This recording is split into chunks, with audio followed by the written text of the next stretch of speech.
Penguin Random House Audio presents The Neuroscience of Selling, Proven Sales Secrets to Win Over the Buyer's Heart and Mind by John Asher.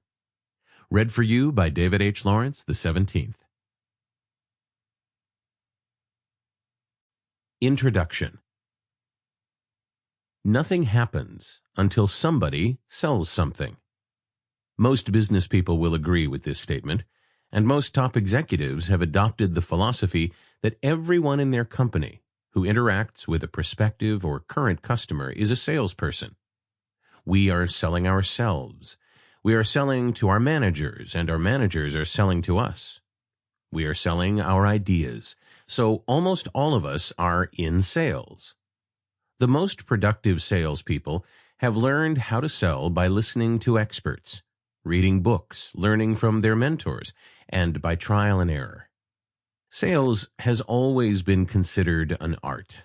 We know that there is also real science behind effective sales techniques. In the last 5 years, there has been an explosion of information from neuroscientists in numerous countries. Most of these neuroscientists have been using functional MRI, fMRI machines in their research. So we can now directly observe what areas of our brains are stimulated by certain actions of other people. If you were to ask these neuroscientists why they are doing these studies to measure and map brain activity, other than for academic reasons, they will say they are looking for greater insights into human communications, human relationships, and decision-making. However, if you were to ask the same neuroscientists how their studies apply to sales, you would almost certainly get a blank stare in response, perhaps paired with the follow-up question, "What do you mean by sales?" Lucky for you, Asher Strategies has worked diligently to analyze these studies and organize the results into practical applications for executives, salespeople, and other customer-facing people. Why? To drive results in sales that lead to increased company growth. In many cases, these insights upset what many people had thought were the right techniques to use when selling to and influencing other people. In other cases, we have found new, more science-based ways to improve techniques that already exist.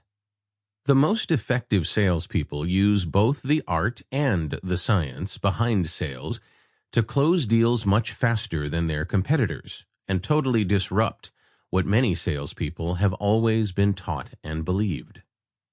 Of course, understanding how this massive amount of research applies to all types of human decision-making takes a basic understanding of how the human brain functions.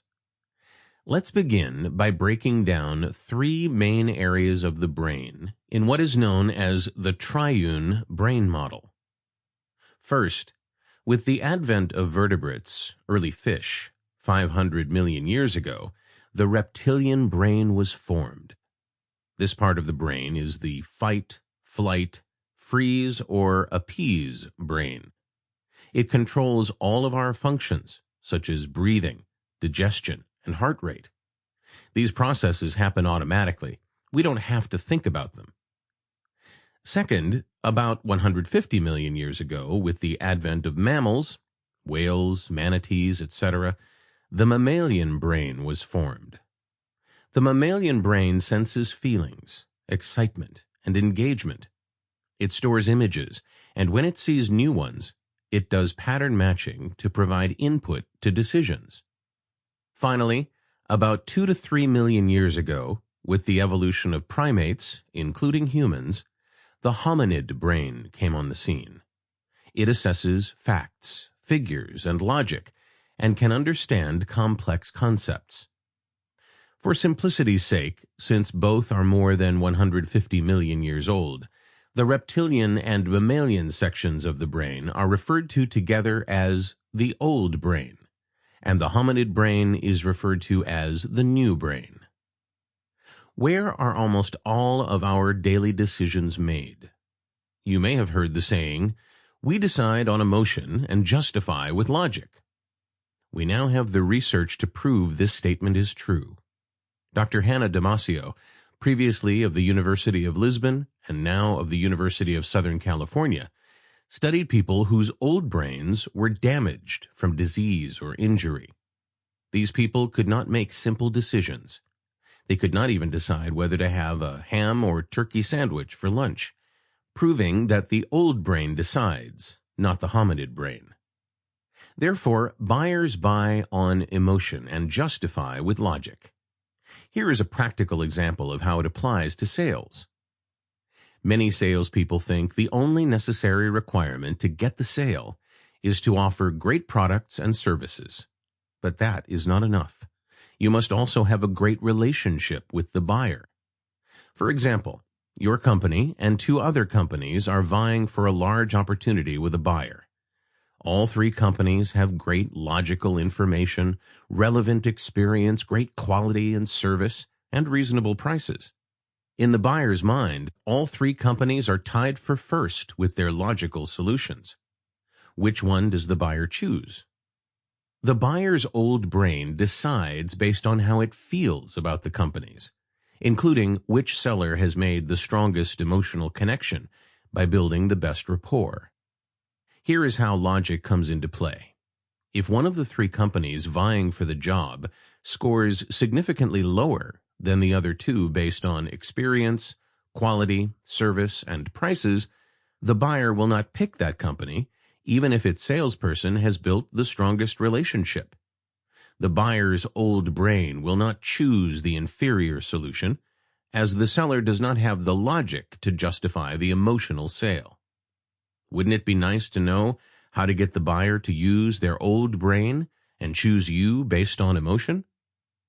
Based on hundreds of studies at numerous major neuroscience laboratories and universities, we know the decision-making old brain responds to 6 main activators. 1. Me focus. 2. Simple, easy-to-grasp ideas. 3. Beginnings and endings. 4. Clear distinction. 5. Vivid images. 6. Active engagement. These 6 activators apply to getting someone's attention. Therefore, they are most useful in sales presentations and customer communications. They also can be helpful in every phase of the sales process and will be mentioned throughout this book. Chapter 1 gives you all the details. In a closely related field, neuroscientists, psychologists, and various researchers have identified over 100 cognitive biases. Although there is no agreement on exactly how many there are, we've researched these cognitive biases and know many of them are not only useful for marketing, but also have great value and practical applications for sales.